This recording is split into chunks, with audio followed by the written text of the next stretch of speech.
इस कार्यक्रम के पुण्यार्चक हैं समेत शिखरोपरि सिद्धचक्र विधानकर्ता परिवार एवं उत्कर्ष समूह भारत।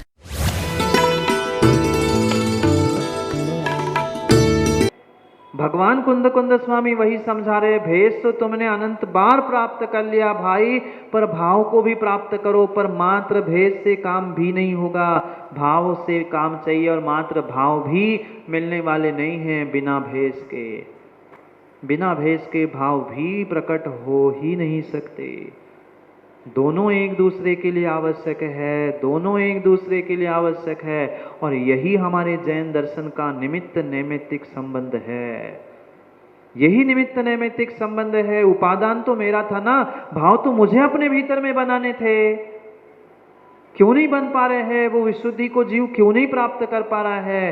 कारण वही है कि बहिरंग साधन और अंतरंग साधन निमित्त नैमित्तिक संबंध से जीव समझना नहीं चाहता है, इसलिए पूरा फल उसे मिल पा नहीं रहा है, मिल नहीं पा रहा है। मत बनो प्रमादी, मत बनो प्रमादी। साधु बनने के लिए भी प्रमाद मत करो, श्रावक बनने के लिए भी प्रमाद मत करो। अगर तुम प्रमादी हो धर्म करने में, अपना भेष अपने भाव बनाने में, तो तुम दीर्घ संसारी हो, सम्यक दृष्टि हो नहीं सकते।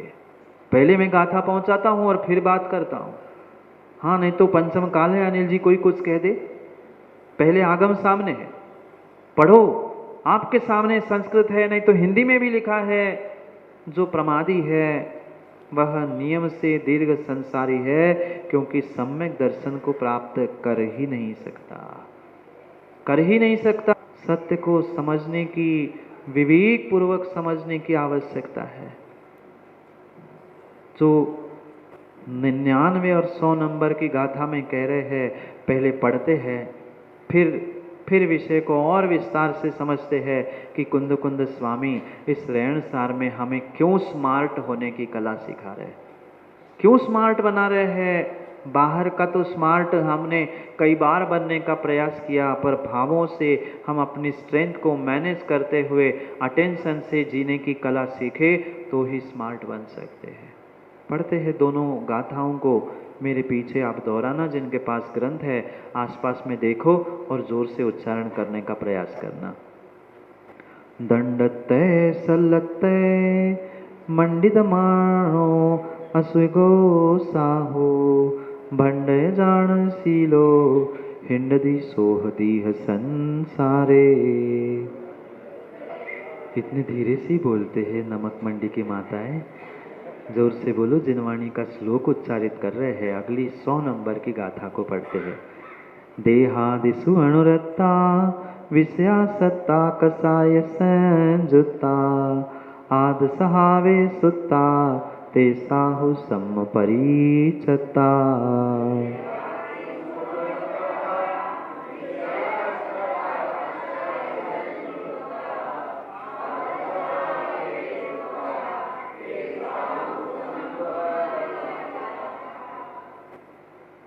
साहू, साधु, हे साधु, तू साधु बन चुका है। तेरा उद्देश्य क्या था? तेरा अभिप्राय क्या था? तूने ये साधु की पर्याय, साधु का भेष प्राप्त क्यों किया था?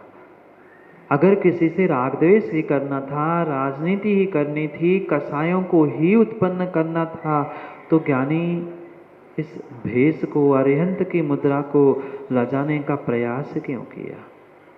ये सर्वश्रेष्ठ दिगंबर मुद्रा थी, तीर्थंकर की मुद्रा थी, अरिहंत सिद्धों की अवस्था की प्रतिमूर्ति थी। उस भेष को तूने प्राप्त कर लिया। अब कुछ भावों को भी संजोने का प्रयास कर, क्योंकि श्रावकों, हे साधु, तूने देह की त्याग तपस्या तो बहुत की। देह के त्यागी संसार में बहुत मिलेंगे, बहुत मिलेंगे, बहुत मिलेंगे, पर भावों के त्यागी, विषय कषायों के त्यागी, पूछना अपने आप से। माताओं, आपने अभी पर्युषण में उपवास किए होंगे ना? 5 नहीं, 10 नहीं, एकाध दो तो एकासन किए, एकाध दो उपवास भी किए होंगे।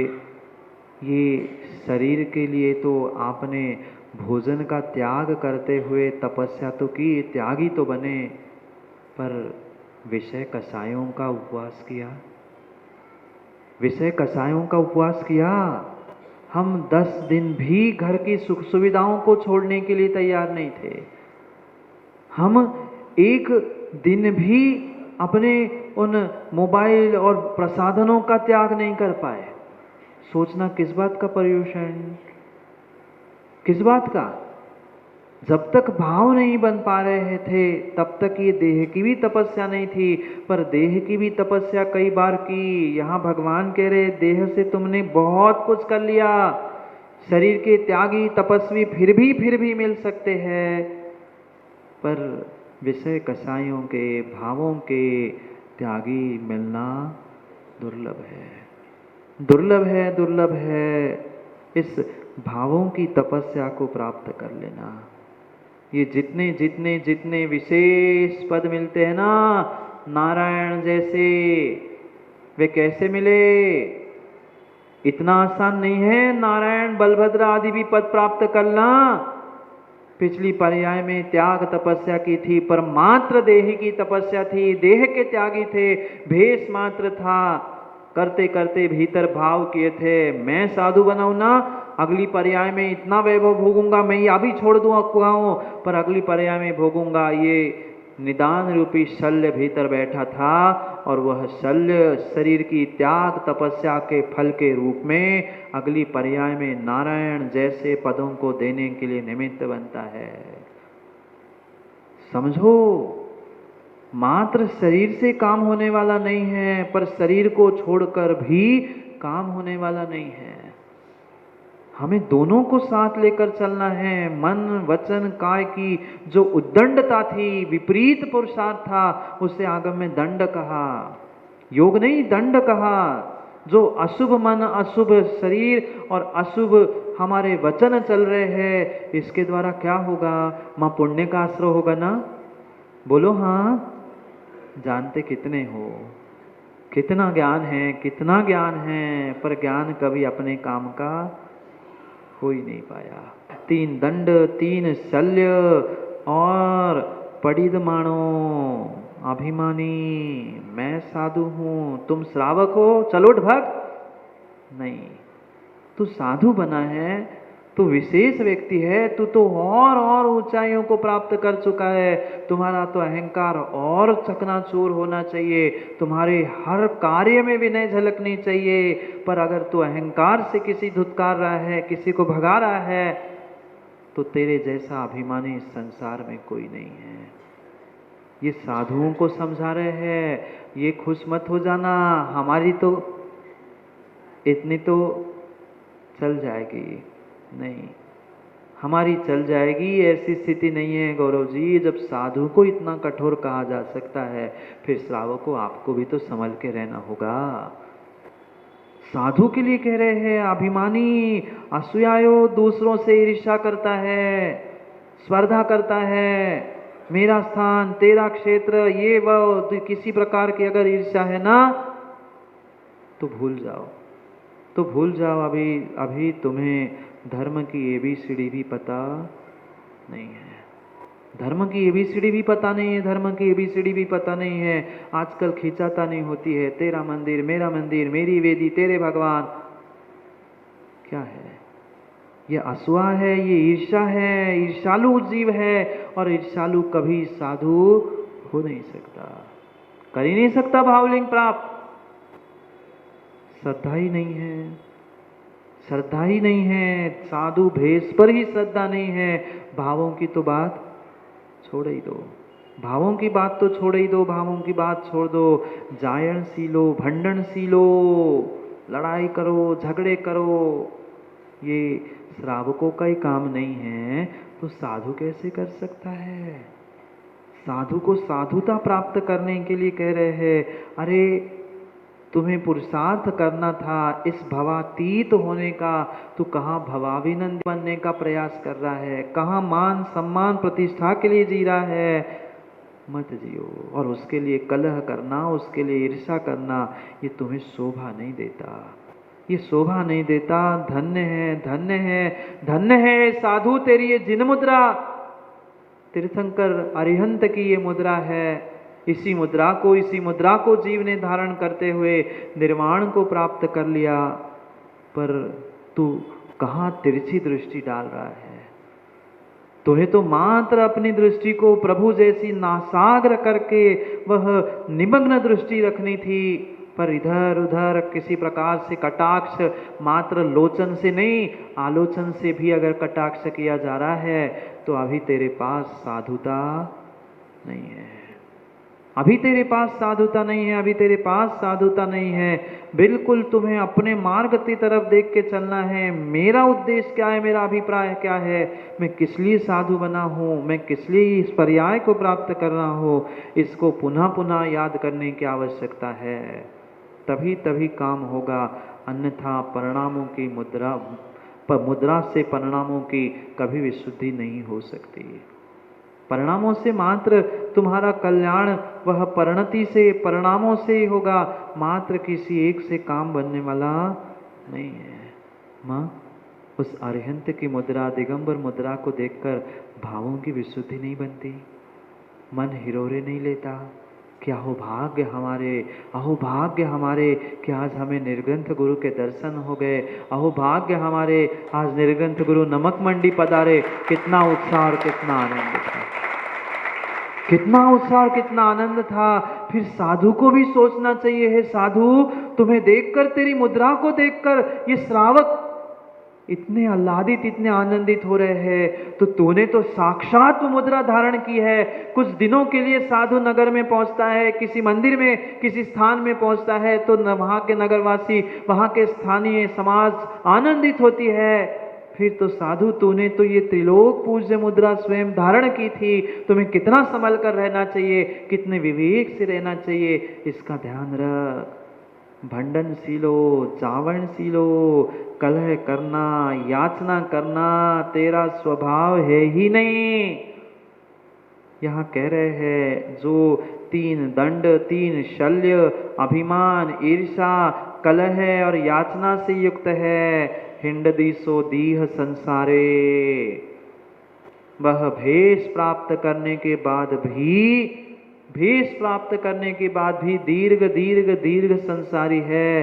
पर ज्ञानियों, कान खोल के सुन लेना, इन बातों को सुनना तो, पर किसी साधु के प्रति नीरज भाई कभी कभी अश्रद्धा मत करना। मैं हर बार, हर दिन, हर समय यही कहता हूँ, जिसका परिणमन जैसा है उसको वैसा फल मिलेगा। हम तो एक पत्थर में भगवान मानकर अगर पूज सकते हैं, तो उनमें भी हम स्थापना निक्षेप से हम नमोस्तु करें, अपनी कर्मों के निर्जरा करें, वो जाने, उनका काम जाने। पर धोखे से कभी आगे बढ़ने के भाव होना, तो इन बातों को सुनकर, पढ़कर फिर आगे बढ़ने का प्रयास करना, ये आपके लिए कहा जा रहा है, किसी पर कटाक्ष, किसी की आलोचना करने के लिए नहीं, बिल्कुल नहीं। नहीं तो समस्या यही है, सत्य को समझता है व्यक्ति और पता नहीं कहीं कहीं जाके कहता, अरे महाराज तो ऐसा कह रहे थे, वो ऐसा नहीं, उसका विषय वो जाने। पुनः कह दूं, नहीं काम जम रहा है माँ, दूर से नमोस्तु करो, घर में रहो, पर निंदा आलोचना मत करो। मत चलाओ व्हाट्सएप के बाण, किसी दूसरे का नुकसान नहीं होगा। घाटा और डाटा दोनों आपका ही जाएगा। मोबाइल का डाटा आपका ही जाएगा और पुण्य का घाटा आपको ही लगेगा। इसलिए सोच लेना, चाहे घाटा चाहे डाटा, नुकसान आप ही का है, नुकसान आप ही का है। इसलिए सोचे समझे विचार करे कि हमें करना क्या है। ये सत्य है, साधु को ऐसा ही होना चाहिए। पर अगर हमें कुछ 19-20 दिख रहा है तो आप श्रावक हो, बहुत अच्छी बात है, बहुत अच्छी बात है। अगर शक्ति है, हिम्मत है, दम है, आप सम्यक दृष्टि हो, तो सम्यक दृष्टि बनने का परिचय दे, स्थितिकरण, वात्सल्य, उपगुहन का परिचय दे, बदनाम करने का प्रयास नहीं करे। देहादिशु अनुरक्ता, देहों में, देह आदि में, विषय कसायों में जो अनुरक्त है, विषयासत्ता, विषय कसाय संजुता, एक एक बात कह दी। वहां तो स्वरूप कहते हुए कह दिया विषयासा वसाती तो निरारंभो परिग्रह ज्ञान ध्यान तपोरप्तस तपस्वी सा प्रशस्तते। मेरी भावना में पढ़ा ना, कल भी मैंने याद दिलाया था, विषयों की आशा नहीं जिनके साम्य भाव धन रखते हैं, निज पर के हित साधन में जो निश्चिन तत्पर रहते हैं, स्वार्थ त्याग की कठिन तपस्या बिना खेद जो करते हैं, ऐसे ज्ञानी साधु जगत में दुख समूह को हरते हैं। मात्र पढ़ने का विषय मत बनाओ, मात्र पढ़ने का विषय मत बनाओ। ये स्वरूप उनका है, पर इस स्वरूप से च्युत होकर ऐसा कुछ करता है ते साहु संपरिचिता। 100 नंबर की गाथा, इतने दिनों बाद गोधा जी अभी 100 तक पहुंच पाए हैं। सेंचुरी हो रही, सेंचुरी पूरी अब हो रही, अभी लगभग अभी 68-70 गाथा और शेष बची है। लगभग 2/3 भाग चतुर्मास का समाप्ति को है? हाँ, पूरी यही उज्जैन में ही होगी, बाहर जाएंगे ही नहीं। यही बिल्कुल यही पूरी करके जाऊंगा, नारायणसार पूरी गाथा, उज्जैन पुनः पूरी की जाऊंगा ही नहीं। क्या करें? हाँ, बिना नमक के तो भोजन बनता ही नहीं है ना। तो नमक मंडी हो चाहे कहीं भी हो, बिना नमक मंडी के काम होता ही नहीं है। इसलिए ये सत्यता को समझे। वह ते साहु सम परिचिता, वो साधु सम्यक दर्शन से रहित है। कौन? देहादिसु अनुरक्ता, विषय सत्ता कसाय संजुता, देह आदि में अनुरक्त है, विषयों में और कसायों से युक्त है, और आदास हावे सुत्ता, जो आत्म स्वभाव में सोया हुआ है, आत्म आराधना में सोया हुआ है। बाहर की धर्म प्रभाव में तो जागा है, पर आत्म स्वभाव में, आत्म प्रभावना में, रत्नत्रय की आराधना में जो ढीला ढाला है, वह प्रमादी साधु सम परिचिता, सम्यक से रहित है। और जो सम्यक से रहित है वही तो दीर्घ संसारी है, वही तो दीर्घ संसारी है। पर पुनः ये ध्यान रखना, पुलाक, बकोश, कुशील, निर्ग्रंथ, स्नातका, निर्ग्रंथा, ये भावलिंगी मुनिराज के ही भेद है, द्रव्यलिंगी के नहीं। कसाय, कुशील, उपकरण, बकोश आदि सब कुछ इन्हीं के भेद है। ये इसलिए मात्र बाह्य परिणति को देखकर निर्णय मत कर लेना कि कौन साधु सम्यक दर्शन से युक्त है और कौन सम्यक से रहित है। ये साधुओं के लिए कहा जा रहा है, और बनने वाले श्रावकों को कह रहा है कि तुम साधु बनो तो इनको ध्यान में रखते हुए करना। नहीं तो देख लिया किसी ने शरीर में वो आसक्त था, किसी उपकरण को, कमंडल को वह बहुत स्वच्छ रख रहा था, तो कह दिया अरे वे तो नहीं। पढ़ा ना तत्वाद सूत्र में 10 लक्षण में, जिनने शिविर में पढ़ा होगा, वो नहीं पढ़ा होता सर्वार्थ सिद्धि जैसे महान ग्रंथों में पढ़ लेना। ये पांचों भेद भावलिंगी की है, द्रव्यलिंगी की नहीं। समय आपका हो गया, विचार करो। समय पुनः मिले नहीं मिले कोई भरोसा नहीं। इसलिए समय को समझने के लिए पुनः कल समय पे मिलते हैं, क्योंकि समय पे किया गया काम समय को दिलाता है। बोली भगवान महावीर स्वामी की।